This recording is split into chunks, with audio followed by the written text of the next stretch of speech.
Welcome to Real Money, Real Experts, a podcast where leading financial counseling and coaching experts share their stories, their challenges, and their advice for helping people manage money in the real world. I'm your host, Rachael Deleon, Executive Director of the Association for Financial Counseling and Planning Education, or AFCPE. And I'm your co-host, Dr. Mary Bell Carlson, an accredited financial counselor, or AFC, and the president of Financial Behavior Keynote Group.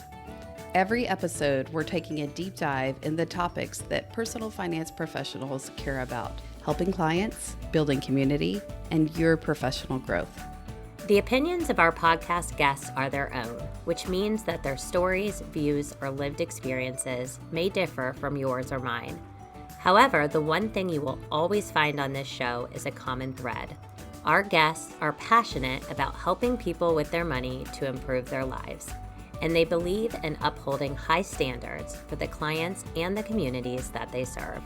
We encourage you to tune in to Real Money, Real Experts with open curiosity. Why? Because it's oftentimes in the conversations where viewpoints or stories differ from our own that we learn the most.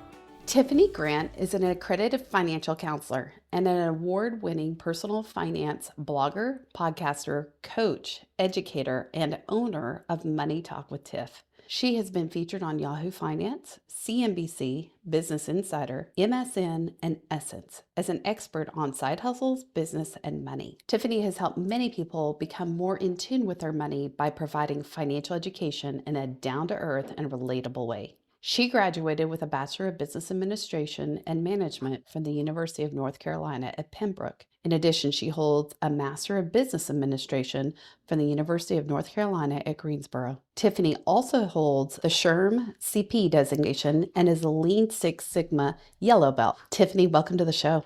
Thank you so much for having me. Tiffany, we're so excited to have you here today. I wanted to just kind of start off by talking a little bit about your own journey. On your website, you lead with, everyone has a unique financial journey. No matter where you are in that journey, the right strategy can help you reach your goals and create more freedom in your life, which I love. So tell us a little bit more about your journey and led you to a career in personal finance. Yeah, sure. So let's take a step back into time.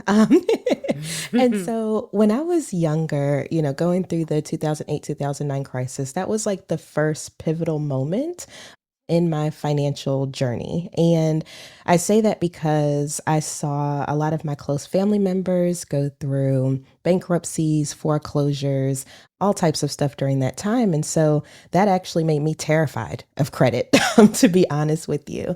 And so when I saw all of that transpiring, the next pivotal moment was when I became pregnant with my oldest son. So I was pregnant at 17.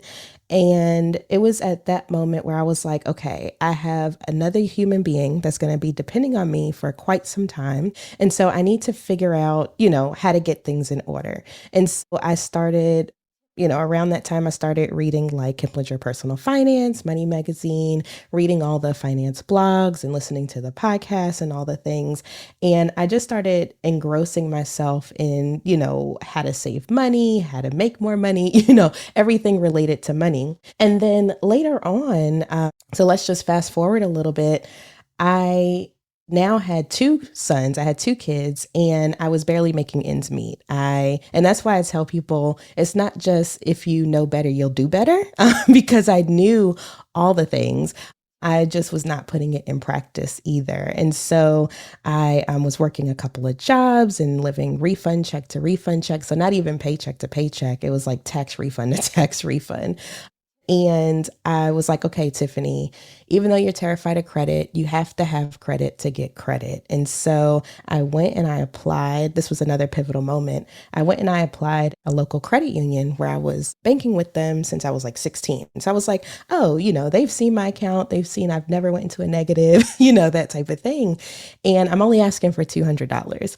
And I got denied. And that was a wake-up call for me that I need to really get my life in order. And the lady told me, she said, there's a few reasons why we denied you, but the main ones were that I had a lot of I had a lot of medical debt on my credit report, so stuff in collections. And then also I was not making enough. So those were the main two reasons she gave me. So that really started me on this trajectory that I'm on right now, where I really started taking things seriously, really decided, okay, things need to change. From that moment on, I made more money. From that moment on, I took care of all, the negative things on my credit and never had anything on there, anything derogatory since then. So, I would say those were the main pivotal moments in my journey that made me decide to really get into personal finance. So I'm really curious, after that story, kind of lead on and tell us the evolution of how you started your business. Let's keep going. Yeah. So, so after that, I was still in school at the time. Once I graduated, I got a job as an administrative assistant. I thought that I wanted to be an executive assistant, and that was my career. I wanted to be the right-hand girl for some CEO somewhere, and that would be an awesome career. Once I got there, I decided, no, like this is not what I would like to do. And so I decided to go into HR, and I had a really wonderful HR career. I enjoyed it.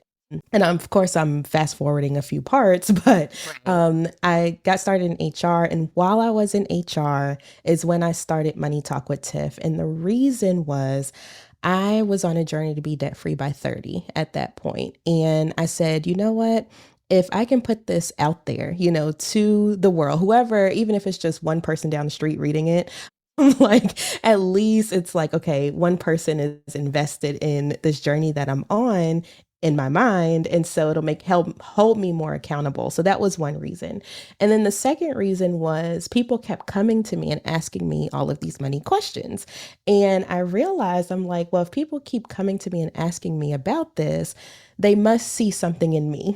They must know that I know what I'm talking about. So if one person has it, then hundreds of other people probably have it as well. Let me just put it online. And so Money Talk with Tiff started as a blog, and that was back in 2017 with the premise of being debt free by 30. And then it kind of went from there. In 2019, I started the podcast. That's also when I went full time. So that's when I quit corporate. And then the rest is history. That's amazing how you grew. And I love how you're like, well, let me just start this, right? Yeah, I loved how you in that transition of this is what I'm going to be. And then you shot for the stars and you're achieving amazing things at this rate. Can we dig into your private practice a bit more? So I started seeing one-on-one clients back in, I would say like 2018, because I realized I started getting some traction with the business. And at that time, honestly, y'all, I was charging like $20. Wow. For me to was like, yeah. I didn't understand at that time, but I say that to say throughout the years, I've had many iterations of how much I charge, how I even charge. Like I've done monthly retainers, I've done sliding scale, I've done all types of things throughout the years. But currently what I've landed on is I do a 4-session package, and I charge them for that, and they can use the sessions at any time as long as they use it within a year. So I did that because I noticed with the monthly retainer model, it was good for the pockets, but it wasn't really good for my time. It was getting too much, especially after I kept getting more and more clients to where I was having to meet with everybody every month. And then some people wouldn't use their sessions. And so then I felt bad because I'm like, oh my gosh, I'm supposed to be helping you, not just taking your money. And so that's how I landed on this package situation, which has been working out pretty well. I've had it this way for a couple of years now, and makes it so they always use their sessions, because they have flexibility on when they can schedule, but also I have more time. And so I set it up to where I only take meetings on certain days of the week and only do like one meeting a day, just so that way I don't burn out. So it's really flexible for my schedule. And I know that once I get to about 30 to 40 clients, then I'm maxed out. It'll be hard for people to start being able to find time on my calendar. So it's made it more manageable for me to do it that way.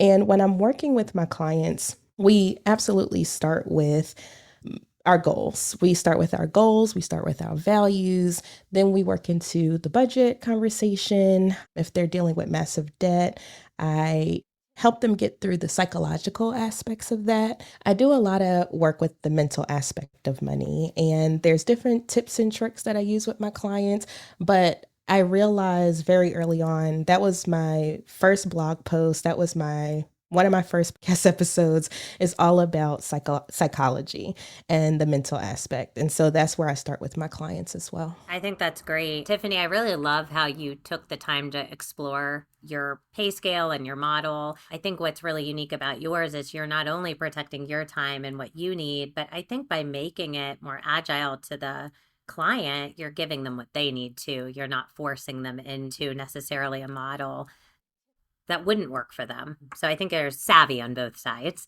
But let's talk a little bit more about the human side of the work that you do with clients. You know, we all know that personal finance is definitely not just about the numbers. And you said something at the early part of this interview that really resonated too. You know, it's not just knowing better, you know, in order to do better. There's a lot of behavior when it comes to personal finance. So what are some of the techniques that you've found that work well when it comes to working with clients? I've had clients come on the phone with me because, of course, nobody comes to me when things are good. I mean, they usually come when things are hitting the fan. So I try to be delicate about that situation. And I've had situations where clients will come on the phone. It's our first meeting and they're boohoo crying. Like they don't even know where to start. They don't want to look at the numbers. They're just like, no, like kicking and screaming, dragging. And one strategy that I've used that's helped in the past, if you ever come across clients like that, is I don't jump into okay, let's talk about your goals, because that can be triggering, if they're already in a mind space where they're feeling bad about their situation or in negative autopilot is what I call it, then if you start talking about a goal, they're like, first of all, they're not going to be able to think about that. And then second of all, the conversation is going to be really tough. So to make the conversation a little easier, what I've done is I'm like, okay, let's just forget about all of this. Let's dream for a minute, right? And I'm like, what is your ideal situation? Like, where are you living? What car are you driving? What are you doing? All of these different things. And so I do that for a couple of reasons. One, it gets them out of that negative autopilot. We're like, oh, we're on a beach and we're in this nice house and, and we're using that visualization to transport us into a whole different space in our mind. So that helps them to just start thinking positively about the situation. And then also, while they're saying all these things that they want, I'm writing down their goals from what I hear. And so maybe they're like, oh, I'm debt free. All of my credit cards are paid off. I'm in a house and I have this car and blah, blah, blah, blah, blah. And so I'm writing as they're going through this whole visualization process. And so once they finish that process, I'm like, okay, that sounds great. And, I'm right there with you, and, all of that stuff. But then I'm like, so this is what I heard. And so then I start recapping the goals that I heard from that. And then that helps us, get into that goals conversation, but kind of ease into it. I love that. I think, so often when you come in and you're in that moment of crisis, you don't know how to see outside of that. And you do something that a counselor that's so important to the work, and that's listening. You're hearing what they're saying, but allowing them to do it in a way that doesn't go right to that negative, which is really powerful. I love that you have been so open to share with many of our professionals about how your business works and how you work with clients. What advice would you give professionals that are either trying to start their own private practice or maybe in the beginning stages where you were back in 2017, 2018? I think the biggest thing is to make sure that this is what you want to do. Um, and, and I say that because on a daily basis, I'm dealing with a lot of different personalities and a lot of different emotions and a lot of just stuff going on. It can get heavy sometimes. So just understand that that also comes with the territory. Like, getting the messages and the texts and everything about, how things are paid off and, your clients checking in with you, that's fine. And that's awesome. Those are boosts. But a lot of times it's a lot of heavy work. So I think making sure that you're prepared for that. Also making sure that you have the time capacity, because that's one thing that a lot of my colleagues that are getting away from one-on-ones, they're like, I just don't have the time. I don't want to do them, that type of thing. So if that's something that you're interested in, just make sure that you are structuring it in a way where you have that balance. For a while, like I said, I was trying to do the monthly retainer. And so I was meeting with everybody once a week because that's how it was. Yeah, it was a lot. And I was burning myself out to the point where I said, okay, I'm closing up shop. I'm doing this anymore. I sent email to all my clients at that time. And yeah, it was bad. I was so burnt out. But I realized that it wasn't that I didn't like the work, it was how I structured the work. And so now that I have this better structure for me, it makes it so that I can do it for a longer period of time. I've been doing this for quite some time now, but it makes it so that I'm not burning myself out and I can actually help my clients. Because if you're stacking meetings, your nonstop meetings, when do you have time to really sit down for yourself, So I would say those would be the main things I would think about if you're getting started. And then also another thing I didn't mention, when I was starting, I said there's a certain demographic that I want to help. I want to help people that are like barely making it, maybe have a negative to zero net worth or what have you.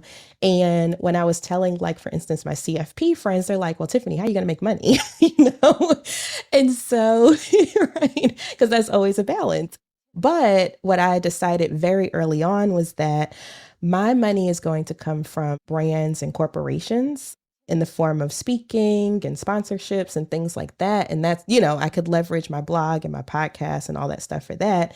And then I can keep my counseling affordable for people. So that way I can help the people that I want to help. So that has been my focus from the beginning, ever since I realized that this could be a business. I was like, I'm going to make it so that the company money pays my bills, and then the B2C or the consumers, I can keep it affordable for them. I want to dig into that a little bit more because I think you've hit a way that has worked for you. And I think a lot of people are still figuring that out. So let's talk a little bit, if you don't mind, like in a percentage basis, what percentage of your time goes to each of those domains, i.e. social media, speaking, then the B2C, and then you give us a high level idea of percentages of revenue that comes from that as well? Time wise, I usually only do for my one-on-one meetings.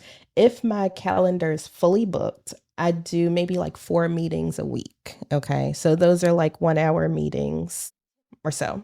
So that's on a weekly basis. I do about 4 meetings, 1 hour. And then also let's add an hour for like prep, for each one. So let's say 8 hours or so a week in one-on-one work. The rest of it goes to building up the other stuff. So like the blog, I do have now, let me be fully transparent.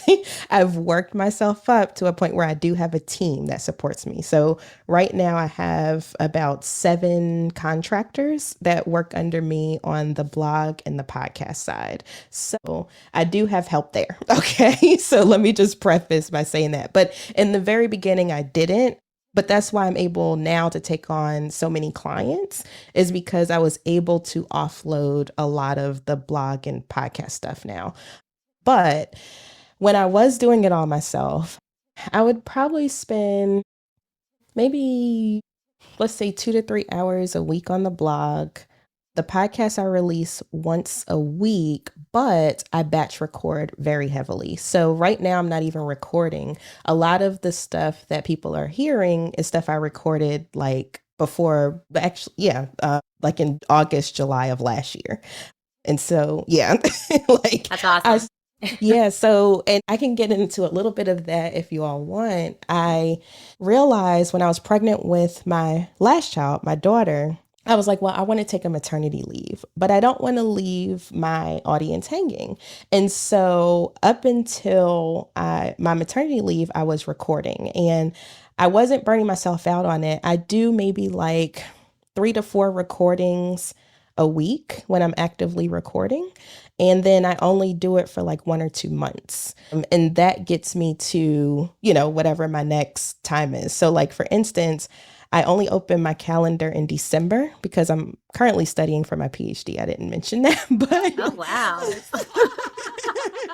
I didn't mention that part, but I was like, okay, December is when I have a break. So let me open my calendar, record like 4 or 5 interviews during that month, and then close it back when school starts in January. But I have enough episodes to get me until the summer, till my next break. And so once April rolls around, that's when I'll start recording again. And then I'll continue that cadence. So that's how I run the podcast. So really, the podcast only takes me, when I'm not actively recording, about 2 hours a week, because it's just me scheduling stuff. And I use a lot of AI to do like the show notes and, all of these different things for that. And so it makes it pretty easy and I do have an editor as well, so he handles that. But that's kind of how I balance everything. I use a lot of technology, and I use, people to help me as well. Thank you for being so open. I think that's a lot of people are trying to figure out how they're going to fit into the business and create their own. And everybody's got a different way of doing it. And we love hearing about how you've created your path. So thanks for sharing. Yeah, I'll also add, when I was starting, I wanted to do it all, right? I just wanted to do all the things. But I realized that if I try to do all the things, then I'll burn myself out, one. And then also the message kind of gets watered down. So recently I've said, you know what, Tiffany, you can't be on all the social media platforms. Like, you can't be actively on them. I may schedule stuff. So that's another part too. And sorry if I'm going off on tangents, but another part is I take like a couple of hours every week just to schedule out my social media, my emails and stuff for that week. So on Sunday, I'll just sit down and I'll schedule out all my social, and I'm only actively on certain platforms where I know I'll get the best return, if that makes sense. So so I'm there, but I might not be there. Like Instagram, I'm there, but it's not one of my favorite platforms. So I'm not actively on it. I'm not just sitting there scrolling. So that's kind of how I handle that piece. But I will say, pick a couple of things. So whether that's a blog, a podcast, social media, maybe pick 1 or 2 and really focus on them. Like every year I have a major focus. Last year, my major focus was the blog. And so I really ramped up on the blog. The year before that, it was the podcast. So I really ramped up on the podcast. This year, it's launching another enterprise solution for corporations. And so that's what I'm really focusing on. But when you have a focus and you make that your focus for the year, you can build it up to a point where you can kind of be hands off with it. You'll be able to get the team in or what have you to kind of make it smooth. So that would be my tip for people, is to really hone in on 1 or 2 things, get really, really good at it, get it to a point where it can function without you, and then move on to something else. That's super smart, and not stretching yourself so thin that, you're trying to do all of the things. I also hear a little bit in terms of you really know what it is that you enjoy doing and what you like doing, and then outsourcing the things that you could do, but don't add to the stress or the turmoil of trying to manage it all, which is important. Yes, amen and amen. I am a firm believer in farming out things I do not enjoy, or I feel like my time can be better used elsewhere. So, like for instance, I have a housekeeper because I don't really like cleaning. And so I'm like, I would rather someone that loves cleaning, they have a whole business revolving around cleaning, to come and clean for me. That's awesome. With the podcast, I was inconsistent for a very long time because I didn't have an editor, and I was sitting there trying to edit all my episodes myself. And so I think it was like episode 70 something is when I finally got an editor. And then from then on, I've been super consistent and even able to, like now I said, bump up to two episodes a week. That would have been impossible if I would have kept editing myself. So I'm a firm believer, if it's something that you don't enjoy doing and there's someone out there that would love to do it and you have the ability, you have the wherewithal to hire, then definitely hire. I just recently hired a VA and I've needed a VA for a very, very long time. I recently hired a VA to help me with email, and it's been the best thing that ever happened to my business. And so, if you want to be a CEO, you have to start thinking like a CEO. You don't see the CEOs out there doing everything for the most part. They have employees, they have staff, they have people that actually implement on the things that they're thinking. Your job as the CEO is to be high level and be strategic. And so you can't be strategic if you're trying to edit every podcast episode or if you're trying to be on all the social media platforms and just do everything. It's going to be really hard to be strategic. So that's my kind of takeaway from that. It's such a balance as a business owner to be lean, because we hear a lot about when you start up, you need to be really lean because you're not bringing that much in. And I totally agree with that, but I like your wisdom as well. And I think your podcast editor is a really good example of, at some point, your leanness is actually holding you back and you're not able to access other things. So thank you for sharing that with our business owners. I know there's lots out there that are trying to figure that out. And I think that's really good wisdom for them. Absolutely. And y'all, I had to learn the hard way. I had to learn the hard way. And so now I'm on the other side, like, please, hire as soon as possible. Don't try to do it all. And for me, a perfectionist. And so that was part of what was holding me back too. I'm like, nobody's going to be able to do it like me, that type of thing. But I realized, and this is when I had to put on my HR hat, I'm like, Tiffany, create SOPs. So I have SOPs and that's standard operating procedures. I have SOPs for pretty much everything in my business. So it is easy for someone to do it like me. There might be some times when I'm like, oh, make sure you look at this or whatever, but it's not to where they can't do it. Tiffany, you kind of glazed over the fact that you're also getting a PhD right now. So I'm curious, you sound like a lifelong learner. I'm curious to know what brought you to the AFC and then also what you're getting your PhD in currently. I'm going to be honest because I'm a very open and honest person. I had no idea what the AFC was for a long time. I got my certification, I think it was in 2021. And the reason it got on my radar was because I saw a scholarship. So I applied to the scholarship and I ended up getting it. And then it just so happened that year, the executive director at the time, Rebecca Wiggins, she came on my podcast to do an interview. And so I was like, oh, okay, now I'm a little more invested in what this AFC thing is. And then I ended up getting it that way. So I didn't really do much of research and stuff about it before I applied for the scholarship.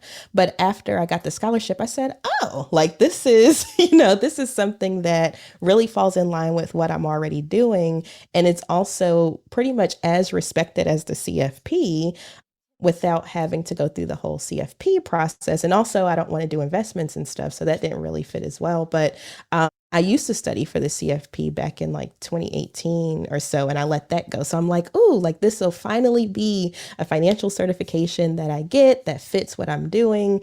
And it just made more sense. So that's kind of how I got introduced and ended up getting the AFC, was honestly just applying for the scholarship. And then what are you currently pursuing your PhD in? Yes, I'm currently pursuing a PhD in social work. Now, you might be thinking, well, that's kind of where did that come from? Your background's in business, you're in finance or whatever. But I realized that the work that I do is social work. And I didn't know that until I, ran into a social worker that was in the program. And he was like, Tiffany, that's social work. You need to, get on with this. And so I was like, okay, sure. But I realized that a lot of my content is made for people that look like me, so Black and Brown communities. And I do a lot of work in bringing awareness to Black and Brown issues, and then also looking at the macro environment when we look at wealth and wealth building and things like that. And so, on my blog, you'll see things about the Black tax. You'll see things about the racial wealth gap, things like that. And so I use my platform to bring awareness to these issues. And so for me, and also I'm a firm believer that, yeah, it's the person, but it's also other factors that go along with that. So it doesn't just stop at the person and their mental and things like that. We also have to look at policy. We also have to look at corporations. We also have to look at, like, there's so many other things that go into personal finance that I really enjoy studying. So that's why I decided to do that. I think there's so much overlap with personal finance and social work. And oftentimes social workers find that when they're doing that kind of work and meeting with people in the community, personal finances touch everything. And so I think where we can start to educate and collaborate in those ways, we make things so much better for the consumer. And I'll say, my research interest is Black entrepreneurship as it relates to financial wellness. And the reason is because as an entrepreneur myself, I saw how it can really diminish your wealth versus build wealth when you're starting from a place where maybe you didn't make as much, or, you don't really have much retirement savings. But I had to cash out all my retirement. I had to use credit cards at times. I had to empty out my savings, all these things. And so I'm seeing my net worth plummet. But I'm an entrepreneur and it's awesome. That's what they tell you on social media. So, just realizing that. And also, quite a few of my clients are entrepreneurs and I have a lot of entrepreneur friends. And I realized that personal finance really takes a toll on your business as well. So that's why I decided to study that. It's all interconnected, and really your personal finance can make or break your business as well. Hey, Tiffany, at the end of each interview, we like to ask our guests to share their 2 cents. If you had one piece of advice to leave with our listeners, what would it be? One thing that I live by is ready, fire, aim. And I say it that way because a lot of times we get stuck in analysis paralysis. And if you didn't take anything from my story, you'll realize that I just do stuff. Like, I just go for it. And I'm a firm believer that you really learn the best that way. You fail forward. So for me, I rather do it, see if I like it, see if I don't, educate myself enough to make sure it's not like, something ridiculous. But once I get past that stage, then I just do it. And then you just learn as you go. And so that's kind of how I've ran my life in general, and really my business as well. I just put it out there, see what happens. And then I start making tweaks and, kind of go from there. So I will say, if I left one thing with the audience for other practitioners and things that are listening, is to not go into analysis paralysis and ready, fire, aim. Tiffany, tell our listeners where they can connect with you. Yeah, so you all can connect with me. Of course, the website, moneytalkwitht.com. I'm on social media. I'm Money Talk with T. And like I said, I'm everywhere, but I'm not. But you can follow me everywhere. And then wherever you're listening to this podcast, you can find the Money Talk with Tiff podcast as well. Thanks so much, Tiffany. Yes, no problem. Thank you. Rachael, talking to Tiffany was such a delight. I really appreciate how she was so honest from a business owner standpoint and really dug into her business. That's one of the things I feel like so many in our community are trying to figure out, especially in this private practice area. There really isn't a clear one solution that works for everyone. And so it's interesting on these various interviews, and Tiffany was very open with her process and how she's evolved too. I think that was something else to keep in mind, that wasn't something that just began one day and it was perfected. She started a little bit at a time and has continued to add to that. And so I'd encourage anybody out there that is either on the fence or thinking about it or just starting to take a listen to this and really figure out, get together with other like-minded AFCs in a community and start figuring out what's going to work for you, because what works for Tiffany may not all work for you, but taking little pieces and ideas from each other will help you build the business that you're wanting to thrive in. Yeah, Mary, I think that was my favorite part about the podcast today, is just how open she was with, even sharing the things that didn't work and what worked and how she sort of navigated that. And you're right, works for one person, something else may work for another. But I would encourage, I think, listening to these types of podcasts, talking to your peers, and AFCPE actually offers a private practice empowerment community. So we have a group of practitioners that are meeting online. We're getting together once a month. They have Practitioners Unite where they're sharing and talking about conversations like this, and it's a great community to plug into. So I encourage anyone who's starting a private practice, interested in starting a private practice, to, explore our community and what's available.